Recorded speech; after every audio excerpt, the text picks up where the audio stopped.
سیاوش با پاننکا گل میزند اسرارов. چقدر عصب‌های استوار داشتن در کار است که در همین لحظه حساس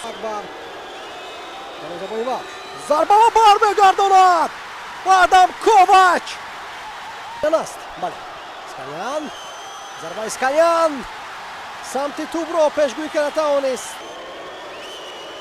ضربه حق نظری بسیار آرام باورینا اجرا میکند. ضربه خود را سیاوش ضربه و بار میگرداند نیکولاس توشیچ ضربه ابوبکر سلیمانов رو شهرام ضربه و بار میگرداند